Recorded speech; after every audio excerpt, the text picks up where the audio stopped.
The sound comes first. A sharp, mechanical buzzing cuts through the cold winter air, growing louder by the second. It is not the distant thunder of artillery or the crack of rifle fire that soldiers once feared most. This sound is different, higher-pitched, relentless, and personal. It means that somewhere above, an FPV drone has locked onto a human target. In one astonishing moment captured on video, a Ukrainian soldier looks up just in time. The drone dives toward him at terrifying speed. With no time to take cover, no electronic countermeasures to save him, he raises his rifle and swings with pure instinct. The impact is violent.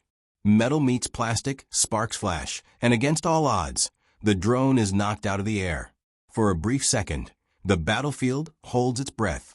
This clip spread rapidly, not because it was tactically significant, but because it symbolized something deeper. Survival in modern war often comes down to fractions of a second, raw luck, and human reflexes pushed beyond their limits. The battlefield of Ukraine has become a place where technology and chance collide in ways few militaries had truly anticipated. FPV drones have transformed the front into a constant kill zone. Cheap, expendable, and devastatingly effective, they hover unseen, waiting for movement. Vehicles, trenches, even individual soldiers are now hunted with surgical precision. In another video, a Russian fiber-optic guided FPV drone streaks toward a Ukrainian vehicle at full speed. It strikes the roof, but instead of detonating, it ricochets off at an angle. The Ukrainians do not waste the gift they have been given. The vehicle skids to a halt, doors fly open, and the soldiers abandon it within seconds. Moments later, the drone circles back and slams into the car, engulfing it in flames. Attentive viewers notice a thin fiber-optic cable trailing behind the drone, briefly visible as it turns. Evidence of Russia's increasing use of wired FPV systems designed to bypass electronic warfare. Luck, however, is never guaranteed. In another clip, a Russian FPV drone directly impacts a Ukrainian soldier. The hit is clean. The warhead should explode. It does not. The soldier stumbles, stunned but alive, and disappears into cover with his comrades. On today's battlefield, survival sometimes depends not on armor or tactics, but on faulty fuses and imperfect manufacturing. The drones do not only hunt men, they hunt machines. Once symbols of dominance and industrial power, tanks now crawl forward wrapped in cages, grills, and improvised armor that looks almost medieval.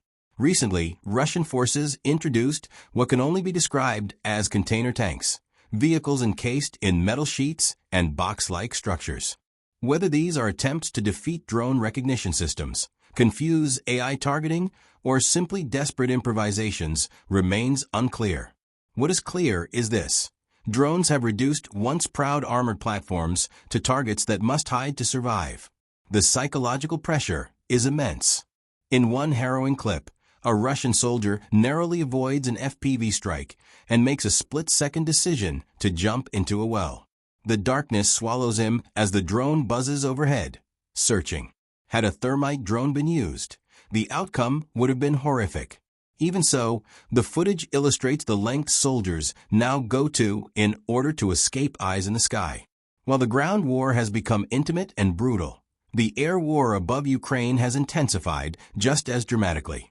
Over the port city of Odessa, night turns into chaos as Russian drones penetrate airspace. Tracer fire fills the sky, arcing upward in glowing lines. For every tracer visible, several more rounds are fired unseen, a sobering reminder of the sheer volume of defensive fire. The engagement lasts for minutes, relentless and exhausting, until surface-to-air missiles streak skyward, hunting their targets with precision. This is not spectacle. This is survival.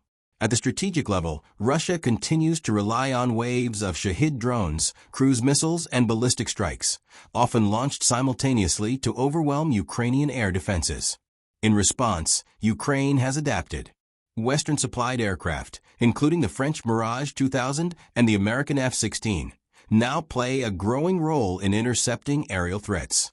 Ukrainian pilots report astonishing interception rates, particularly when using infrared-guided Magic II missiles.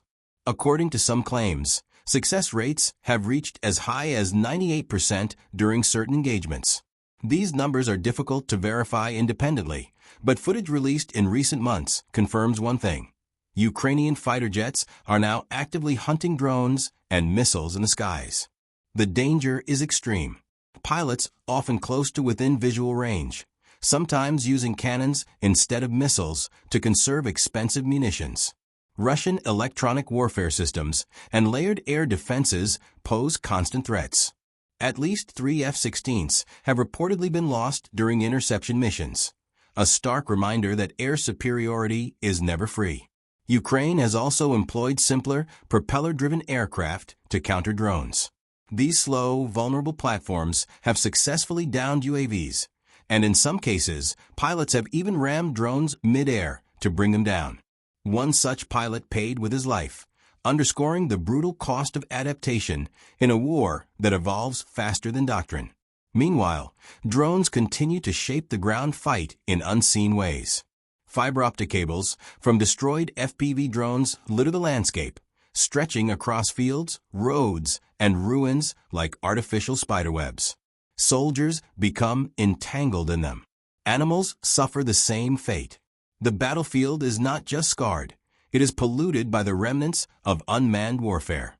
Yet even these advanced systems have weaknesses. Cut the fiber optic cable, and the drone is neutralized, at least temporarily. In one rare civilian encounter caught on camera, a man grabs a drone mid-operation, slams it into the ground, and tears out the cable spool. The explosives remain dangerous, but the machine itself is rendered blind and useless. This is what modern war looks like. A battlefield where machines hunt humans, humans adapt in real time, and survival often depends on luck, instinct, and a deep understanding of an enemy that is always watching. As the conflict grinds on, one truth becomes impossible to ignore. Ukraine is not just a war of territory. It is a testing ground for the future of warfare itself. And this is only the beginning. The industrial zone does not sleep. Even when artillery falls silent and drones momentarily disappear from the sky, the concrete giants remain: factories, warehouses, container yards, looming over the battlefield like monuments to a different age. In Ukraine, these structures have become magnets for infantry. They offer something rare on a modern battlefield: hard cover, depth, and concealment from above. And that makes them deadly. In one operation near the front, a Ukrainian FPV drone slams directly into a large metal shed nestled among industrial ruins. The explosion tears through the thin walls, fire pouring out into the open air.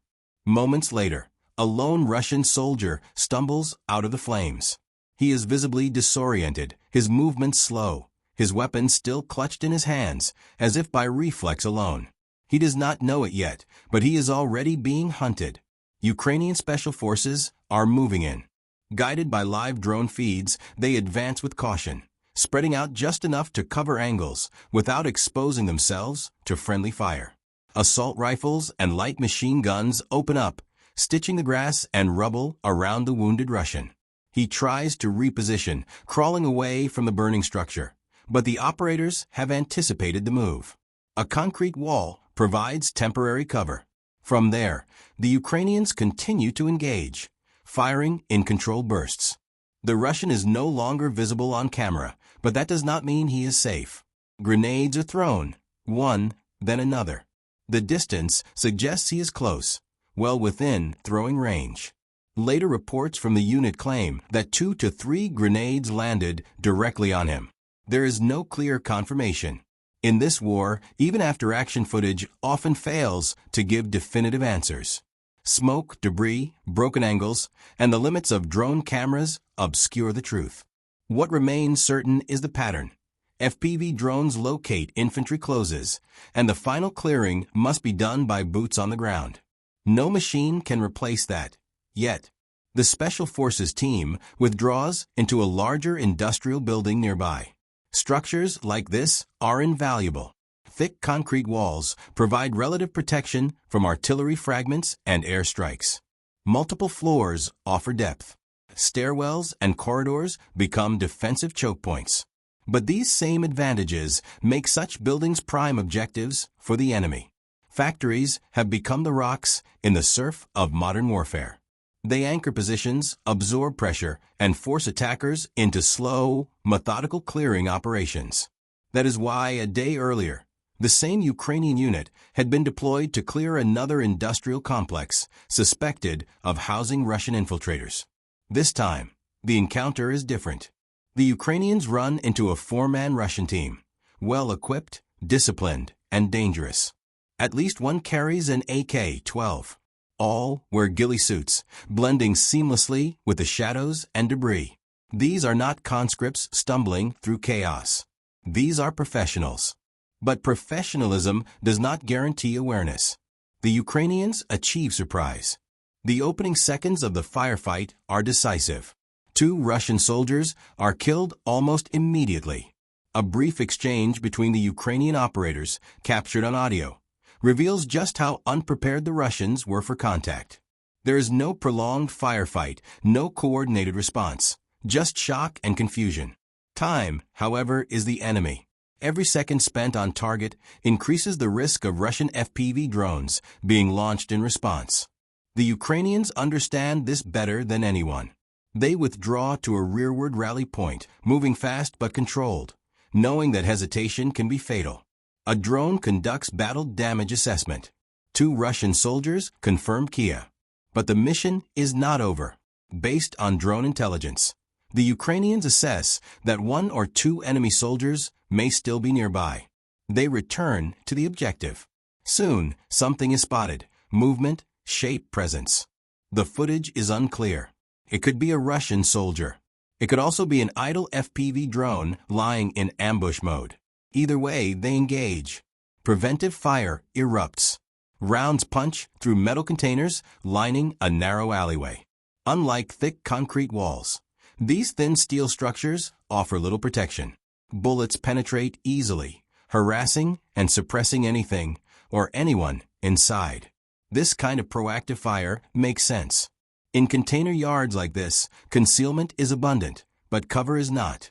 The Ukrainians advance in pairs, maintaining tight cohesion. They move deliberately, clearing angles with controlled bursts. Grenades would be ideal, but grenades are heavy, limited, and not something a soldier can carry in unlimited quantities. Every decision is a trade-off between lethality and mobility. Despite the omnipresent drone threat, the unit operates in the open. This suggests an assumed window of opportunity, a brief period during which enemy FPV drones are not yet on station. Such windows might last 5 to 10 minutes, sometimes less. They depend on distance to launch sites, availability of operators, and whether an observer drone is already overhead. Weather plays a role. So does luck. This kind of fighting defines the current tactical reality of the war. Russia relies heavily on long-range fires at the operational level, artillery, missiles, glide bombs, while deploying small infiltration groups at the tactical level.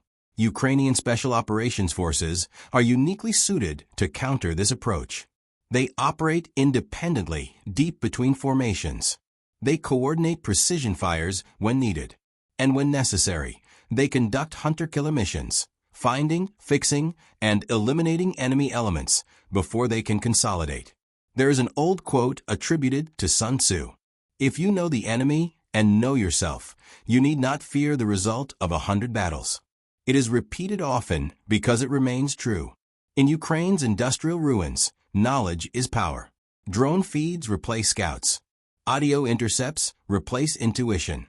But at the end of the day, it still comes down to men with rifles moving through corridors filled with shadows. The buildings loom overhead, silent witnesses to violence repeated again and again. Each cleared room, each container alley, each stairwell represents another small battle in a war defined by thousands of such moments. And as the Ukrainians move on, the drones return to the sky. Because the concrete may shelter you from bombs, but it cannot hide you forever. If the ground war in Ukraine is intimate and brutal, the air war above it is vast, fast, and unforgiving. Far from the trenches and shattered factories, another battle unfolds every night, one measured not in meters, but in seconds.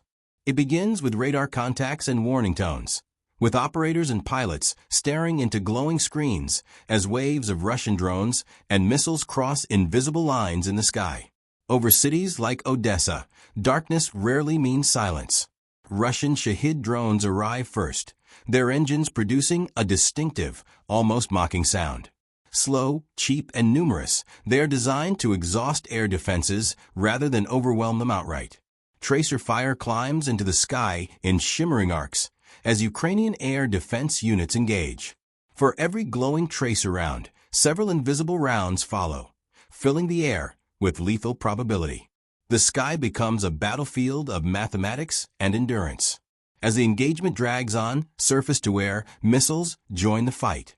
Bright streaks rip upward, seeking targets beyond the reach of guns. Explosions bloom mid-air as drones are intercepted, their debris scattering into the darkness below. Each successful interception is a victory, but also a reminder that more threats are likely already inbound. Russia has learned to coordinate its attacks. Ballistic missiles, cruise missiles, and drones are now often launched in complex, layered strikes. Drones probe defenses and reveal firing positions. Missiles follow, exploiting gaps and timing. It is a strategy built not on elegance, but on persistence. Ukraine adapts. Western-supplied fighter jets, once shrouded in secrecy, now play an increasingly visible role. The French Mirage 2000 and the American F-16 have joined the fight, tasked with hunting aerial threats before they reach critical infrastructure or troop concentrations. Ukrainian pilots describe these missions as some of the most dangerous they fly. Unlike traditional air combat, there are no enemy fighters to engage, no dramatic dogfights. Instead, pilots intercept small, low-flying targets, often at night, often in poor weather. The margin for error is slim. Russian electronic warfare systems attempt to disrupt sensors and communications. Long and medium-range air defense systems lurk beyond the front, forcing pilots to operate at the edge of engagement envelopes. Despite this, reported interception rates are strikingly high. According to Ukrainian sources, the Mirage 2000 has achieved exceptional success against drones and cruise missiles, largely thanks to the infrared-guided Magic 2 air-to-air missile. One pilot even claimed a 98% shoot-down rate during certain engagements. While such figures should be viewed cautiously, released footage confirms repeated successful intercepts. The F-16 has proven equally valuable. Initially kept under strict operational security, the aircraft is now seen in cockpit and helmet camera footage released by Ukrainian forces. The F-16 performs multiple roles: precision ground strikes using dams, air patrols, and drone interception missions. In several clips, pilots close in to visual range before firing, sometimes engaging targets with onboard cannons. It is dangerous, but it is cheaper than expending missiles on every drone. Still, the cost is real. Russian air defenses and electronic warfare systems remain a persistent threat. At least 3 F-16s have reportedly been lost during drone interception missions. These losses highlight the fundamental challenge of using high-value aircraft to counter low-cost threats. Yet, for now, Ukraine has few alternatives. Innovation fills the gaps. Ukraine has also employed propeller-driven aircraft to intercept drones. These platforms are slow, vulnerable, and often operated at the edge of their capabilities.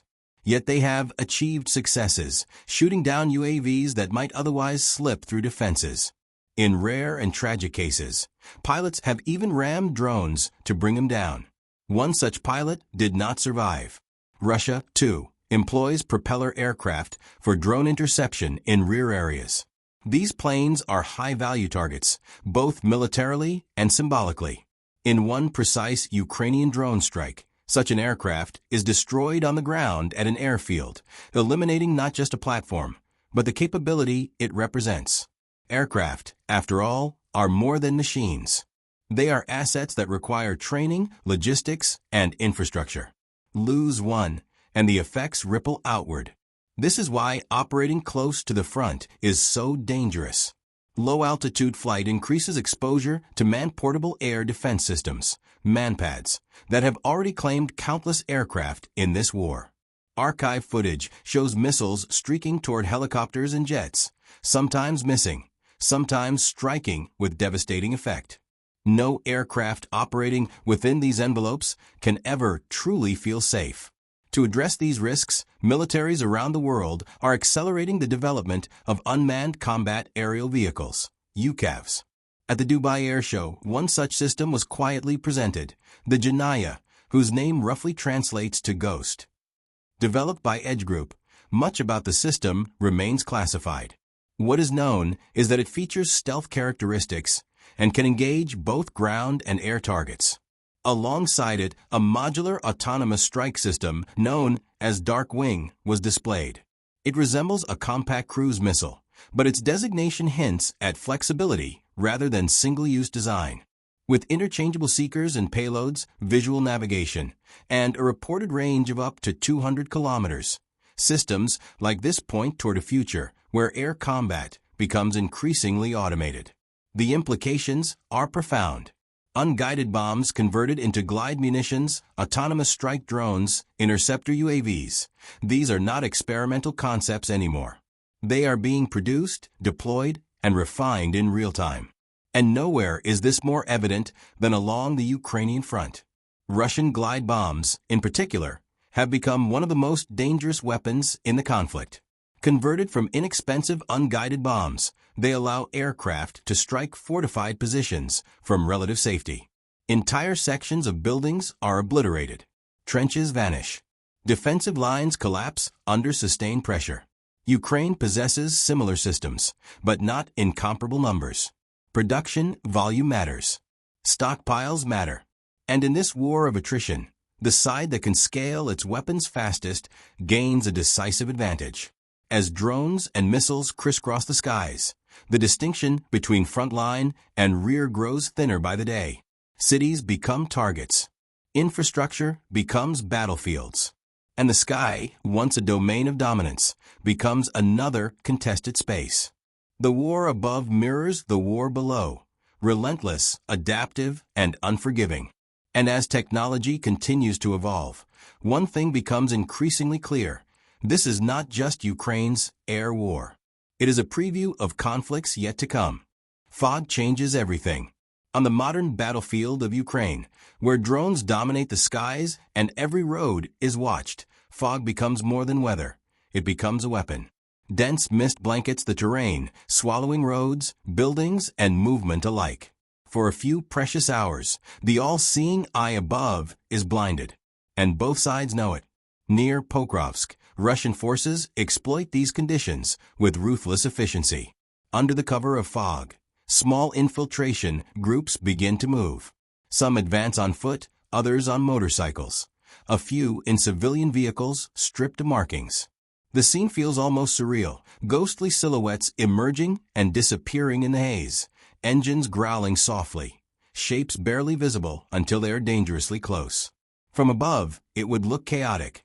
From the ground, it is terrifying. This footage, captured during one such maneuver, has a strange, almost apocalyptic quality. Mud-covered roads, drifting fog, scattered headlights. Mad Max aesthetics fused with industrial war. Without drones to immediately expose them, Russian troops gain rare freedom of movement along supply routes that would normally be instant death traps. For the Ukrainians, this changes the rules. When drones are blinded, technology gives way to old skills. Ground-based reconnaissance, listening posts, patrols, and small unit tactics return to the forefront. But visibility on the ground is just as limited. Soldiers can barely see 10 meters ahead. Every shadow becomes a potential enemy. Every sound feels amplified.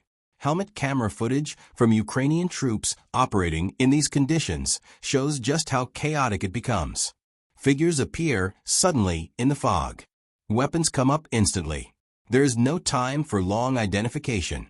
Engagements erupt at shockingly close distances, sometimes less than 20 meters. In such moments, the side that reacts first often survives. Hesitation can be fatal. One firefight begins almost by accident. A Ukrainian patrol moves cautiously when movement is detected ahead. Shouts echo through the fog, confused, overlapping voices. A split second later, rifles crack. Muzzle flashes tear holes in the mist. The Ukrainians tighten formation instinctively, staying close to avoid losing one another and to prevent friendly fire. In these conditions, cohesion is everything. Breaking contact under fire becomes extremely dangerous. Any sudden movement risks drawing fire from an unseen angle. The Ukrainians advance aggressively instead, pushing into the fog, forcing the enemy into their field of fire. Several Russian soldiers are killed in the exchange. It is violent, fast, and deeply unsettling to watch. This is war reduced to raw human perception. Even without fog, much of the fighting around Pokrovsk and similar sectors has devolved into close-quarters chaos. Russia's infiltration tactics, small groups slipping through gaps rather than large formations, have produced an environment where sudden encounters are common. Sometimes, deception decides the outcome. In one extraordinary clip, a lone Ukrainian soldier encounters two Russian troops at close range. Instead of opening fire, he does something unexpected. He pretends to be one of them. He has removed all identifying insignia. There are no radios on the Russians, no clear command structure, no shared situational awareness. They believe him. The Russians walk closer, relaxed, unaware. When they are within arm's length, the Ukrainian raises his rifle and fires. Both are killed instantly. Later, the soldier explains in an interview how he exploited confusion, poor communication, and the chaotic nature of the front. It is chilling, but effective. A similar incident occurs near a residential building. Another Ukrainian lures two Russians into his line of fire by acting friendly. Again, the encounter ends in seconds. These moments feel almost unreal, yet they reflect the brutal logic of infiltration warfare. Trust becomes lethal. Not all encounters are planned. Some are disturbingly random. In drone footage, a Ukrainian soldier suddenly appears beside a Russian walking along a road. There is no chase, no warning, just proximity. The Ukrainian fires at point-blank range. The scene ends almost as quickly as it began. The war has produced many strange images. Few are stranger than what comes next.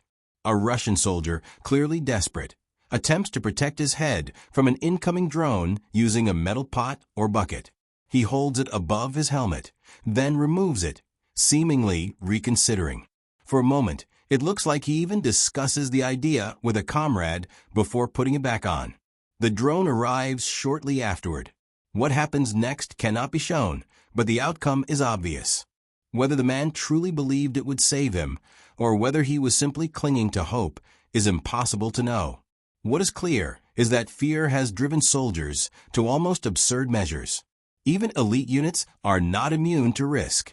At one point, after Russian forces bring much of the city under pressure, Ukrainian command authorizes an extremely dangerous maneuver.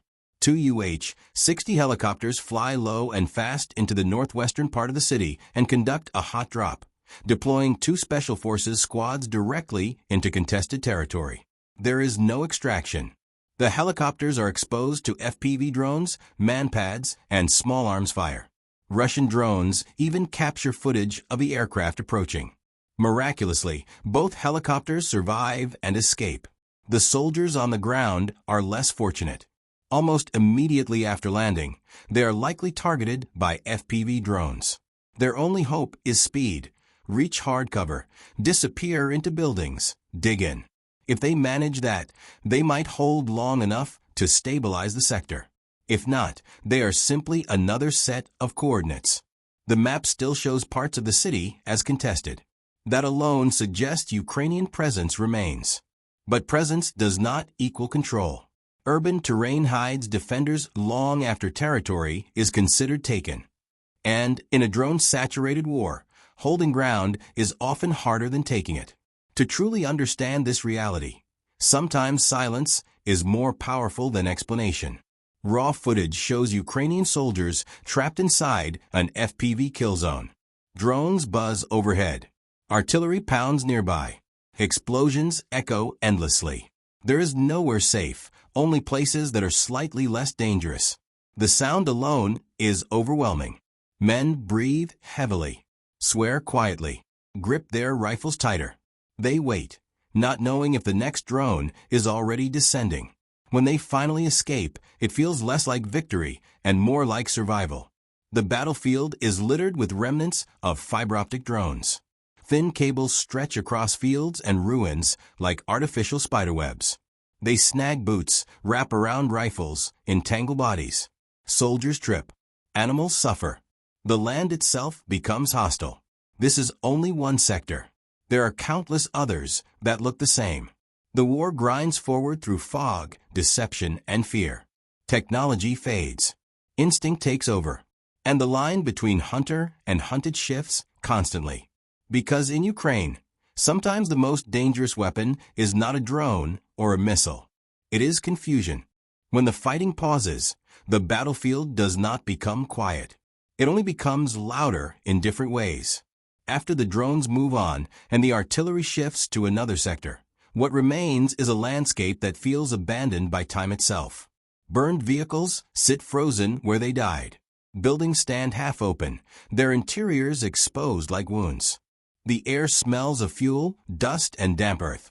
And everywhere, wrapped around trees, tangled in rubble, stretched across roads, are the thin, almost invisible fibers of destroyed drones. The war leaves behind more than craters. For the soldiers who survive, exhaustion replaces adrenaline. Helmets come off. Hands shake. Mud covers everything: uniforms, weapons, faces. In Ukraine, mud has always been a silent enemy. During the seasonal Rasputitsa, roads dissolve into sludge, vehicles become trapped, and even tracked armor struggles to move. Infantry suffer constantly. Wet boots, trench foot, cold infections, broken equipment. Mud slows everything. And when movement slows, drones and artillery take advantage. Helmet camera footage shows Ukrainian soldiers riding in a light buggy when a Russian fiber-optic FPV drone suddenly appears. The vehicle swerves violently. The drone misses by meters. The men leap out and scatter, hearts pounding. On the ground, and later wrapped around the cameraman's rifle barrel, fiber-optic strands are clearly visible. They are everywhere. These cables are more than debris. They are evidence of scale. Thousands of one-way drones are being expended across the front every single week. The battlefield is becoming saturated not just with explosives, but with the physical remains of modern warfare. Soldiers get entangled. Mobility is reduced. What was once open ground becomes a hazard. Even animals are not spared. This raises uncomfortable questions about sustainability. FPV drones are cheap, effective, and resistant to electronic warfare. But they are also disposable. Their remains do not vanish. They accumulate. Entire stretches of terrain now resemble spiderwebs spun from synthetic fiber. And yet, despite their dominance, these systems are not invincible. Cut the cable, and the drone is neutralized. In one remarkable incident, a Ukrainian civilian encounters a fiber-optic guided FPV drone at close range. Against all logic, he grabs it mid-action, slams it into the ground, and tears out its cable spool. The drone stops responding. The explosives remain dangerous, but the machine itself is blind. It is a small victory. Some Ukrainian drone operators have even begun intercepting fiber-optic drones by cutting their cables with the rotors of their own UAVs. It works, but the cables still fall, still remain, still pollute the land. The battlefield adapts again. Interceptor drones have become one of the most effective counters to UAV threats. AI-assisted, fast, and relatively cheap, they hunt drones instead of humans. Sometimes, they even compete with each other for the same target. This is the strange ecology of modern war. Machines hunting machines above humans trapped below. The defense industry is paying close attention. At exhibitions like the Dubai Air Show, interceptor systems, such as the Allergy and Vortex series, are presented as answers to what Ukraine has revealed. The Allergy interceptor carries a 1.7 kilograms warhead, reaches speeds over 250 kilometers per hour, and can engage targets up to 15 kilometers away. The Vortex system goes even further, faster, longer-ranged, capable of autonomous target identification. These are no longer concepts. They are responses. At the same time, Russia continues to rely heavily on glide bombs, cheap, scalable, and devastating. Converted from unguided bombs, they allow Russian aircraft to strike fortified positions from relative safety. Entire buildings vanish in seconds. Trenches are erased. Defenders are buried alive or forced to retreat. Production volume matters. While Ukraine possesses similar weapons, it cannot match Russian stockpiles. This imbalance translates directly into battlefield pressure. One side can apply sustained destruction. The other must endure it. A drone captures the exact moment a glide bomb streaks past before slamming into a Ukrainian position. Just a few years ago, this footage would have gone viral. Today, it is just another clip in an endless stream of destruction. Desensitization is another casualty of war. Maps show the slow, grinding advance of Russian forces around Pokrovsk. Large portions of the city are under Russian control. The northern section remains contested. Pro-Russian sources claim full control. Ukrainian sources deny it. Both may be partially correct. Urban terrain hides defenders. Presence does not equal dominance. But the trend is clear. Russian forces are advancing, steadily, methodically, at enormous cost. The question is not if the area will fall. It is when and at what price. Russian helmet cam footage occasionally surfaces. Compared to Ukrainian clips, it often appears calmer, less chaotic. This is not because Russian soldiers face less danger, but because leadership controls what is shown. The narrative of a special military operation demands restraint. Reality does not. Russian troops clear buildings room by room. Ukrainian defenders force them to pay for every meter. Factories and solid structures continue to act as anchors, tying down forces, absorbing fire, shaping local battles. In one clip, a Ukrainian Azov brigade fighter spots a Russian drone and shoots it down with a single, well-placed round. In another, a Russian soldier empties magazine after magazine at a Ukrainian drone using iron sights alone. Skill still matters. So does luck. A soldier stands after an operation, completely covered in mud. His face is unreadable. He looks older than he should. The war has aged him in ways no camera can fully capture. This is the echo of conflict, the part that lingers. The buzzing of drones does not stop when the battle ends. It follows soldiers into sleep, into memory. The fear of being seen, tracked, targeted becomes permanent. Ukraine has become a laboratory for modern warfare. Drones, AI, autonomous systems, glide bombs, interceptor UAVs, all tested under real conditions, with real consequences. Militaries around the world are watching, learning, adapting. But for the men on the ground, this is not theory.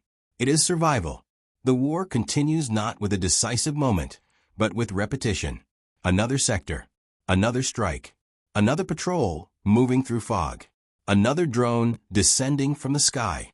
And somewhere, long after the explosions fade, fiber optic cables will still hang from trees and ruins. Silent reminders that the future of war arrived here first. This is not the end. It is only the echo.